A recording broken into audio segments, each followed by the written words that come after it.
Olá, pessoal! Ao longo do século XX, os cientistas do clima previram que, se continuasse acontecendo a emissão de gases de efeito estufa, iniciado no período da Revolução Industrial, esta concentração maior de gases de efeito estufa na atmosfera levaria ao aumento global das temperaturas do planeta e à desestabilização do sistema climático que nós temos há cerca de 12 mil anos. Mas eles ainda não tinham provas concretas. Agora nós temos provas concretas. Temos provas concretas acerca do aumento das temperaturas e os eventos climáticos extremos estão aí para mostrar que essas previsões estavam acertadas. Vejamos inicialmente o caso das temperaturas. No gráfico que você vê na tela, você percebe que dos anos 70 para cá, a cada década o patamar é mais alto. Estamos crescendo com as médias globais de temperatura a cada década um pouco. Em 2024, o ano foi o mais quente registrado e está acima de 1,5 graus, aquele patamar que o Acordo de Paris estabeleceu como o nível máximo para que nós não tivéssemos problemas severos no planeta. Então, no ano passado, nós já atingimos este nível estabelecido no Acordo de Paris.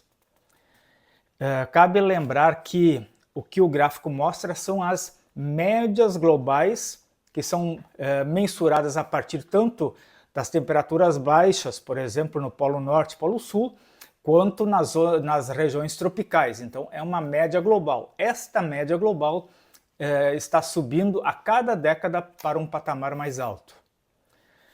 Vejamos agora os tais eventos climáticos extremos. O que são estes eventos? São eventos fora da curva, são eventos fora da normalidade daquilo que vinha acontecendo ao longo do tempo, né? Então há uma sucessão destes eventos agora cada vez mais fortes e cada vez mais frequentes. Inicialmente, vejamos as ondas de calor. No verão de 2003, há mais de 20 anos, portanto, foram registradas, numa dessas ondas de calor na Europa, 30 mil mortes em excesso, ou seja, 30 mil mortes a mais do que vinha acontecendo dentro da média histórica, né? Isso na Europa, não é numa região abandonada, é na Europa, 30 mil mortes por uma onda de calor. Agora, não ficou só em 2003. Em 2022, veio uma onda de calor ainda mais forte que provocou a morte de cerca de 70 mil europeus, a mais do que as médias históricas indicavam. As grandes cidades, pouco arborizadas, são aquelas em que as ondas de calor costumam ser mais letais. Segundo evento extremo, que nós conhecemos bem agora a partir das imagens que nos chegam pelos meios de comunicação, os incêndios. No fim de 2019, a Austrália sofreu com assustadoras queimadas florestais que duraram cerca de 2 meses.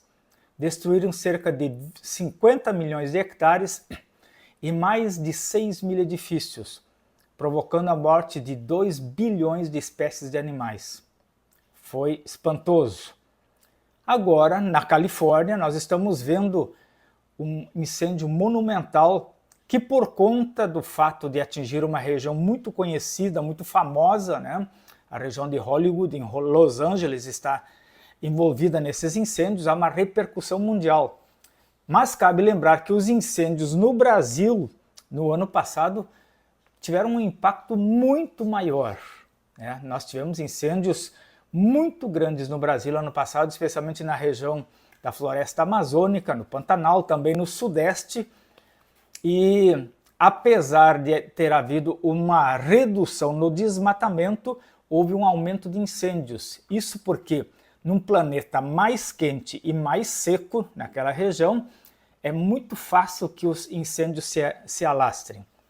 E vamos lembrar que as nuvens de fuligem advindas daqueles incêndios chegaram até aqui no sul do Brasil. Então, nós temos uma sucessão espantosa de fenômenos ligados aos incêndios. Tempestades são outra forma de manifestação de evento climático extremo. Furacões, tufões, ciclones, tornados e outras tempestades aumentaram em frequência e capacidade destrutiva nas últimas décadas. O número de furacões de categoria 4 e 5, os mais fortes, quase que dobrou desde o início dos anos 70.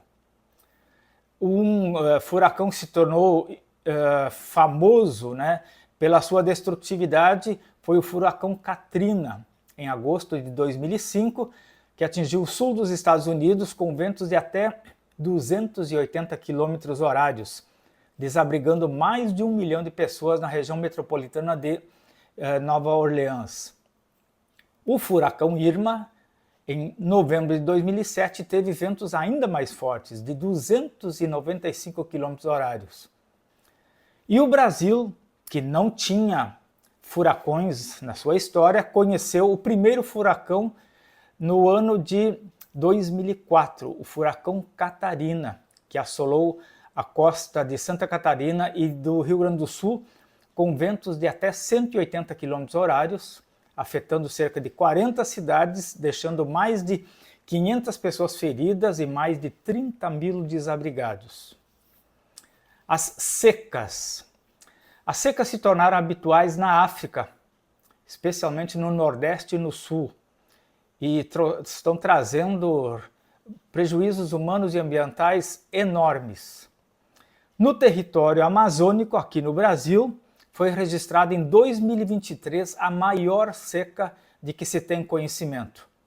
No Rio Grande do Sul se tornaram comuns as estiagens, por exemplo, 4 anos de estiagens seguidas entre 2020 e 2023. E a redução de chuvas e o calor estão levando à formação do primeiro deserto no Brasil, vejam só, no semiárido nordestino e norte de Minas, que está se tornando agora gradativamente uma região árida, né, uma região com características de deserto. É preciso mencionar também o frio extremo ou inesperado. Apesar de muitas pessoas acharem que a ocorrência de frio mostra que talvez o aquecimento global não esteja acontecendo, na verdade o frio extremo ou inesperado faz parte do desequilíbrio climático que está em curso. Aqui no Brasil, por exemplo, em final de outubro, início de novembro de 2022, tivemos uma inesperada onda de frio que trouxe temperaturas negativas em regiões aqui do solo gaúcho, geada em Santa Catarina e temperaturas excepcionalmente baixas no sudeste e no centro-oeste. Então, estas ondas de frio inesperado ocorrem em várias partes, Estados Unidos, na Europa, na Ásia, enfim. Infelizmente tem sido comum assistir este evento inesperado. Chuvas torrenciais. Em julho de 2021, uma chuva de intensidade quase inimaginável atingiu Zhengzhou, na China. Em 24 horas choveu o equivalente a mais do que um ano naquela região. Foram 644 milímetros em um dia. Aqui no Brasil, atingimos uma marca próxima disso. No município de São Sebastião, em São Paulo, em fevereiro de 2023, houve a mais intensa chuva já registrada em nosso país. Mais de 600 milímetros de chuva em 24 horas. Inundações. Lembram-se das grandes inundações de maio de 2024, aqui no Rio Grande do Sul, não é? Foi uma catástrofe sem precedentes aqui no nosso estado. Uma massa de ar úmido ficou estacionada por semanas sobre o estado por conta de um bloqueio atmosférico. De um lado, um sistema de alta pressão vindo do centro do Brasil e de outro, um sistema de baixa pressão vindo do sul do continente. As precipitações de chuva chegaram a 700 milímetros em uma semana em certas regiões do estado. Cerca de 95% dos municípios foram severamente atingidos, afetando mais de 2 milhões de pessoas, desalojando mais de 600 mil pessoas, com mais de 2 centenas de mortos e desaparecidos. Mas não parou por aí. Depois disso já tivemos, por exemplo, a catástrofe lá na cidade de Valência, na Espanha, uma cidade que foi parcialmente destruída com mais de 200 pessoas. Ou seja, chuvas torrenciais você vê praticamente a cada semana em diferentes partes do país ou do planeta. O que cabe concluir deste relato? As temperaturas mais altas e os eventos extremos mostram que houve o fim de um mundo no século passado.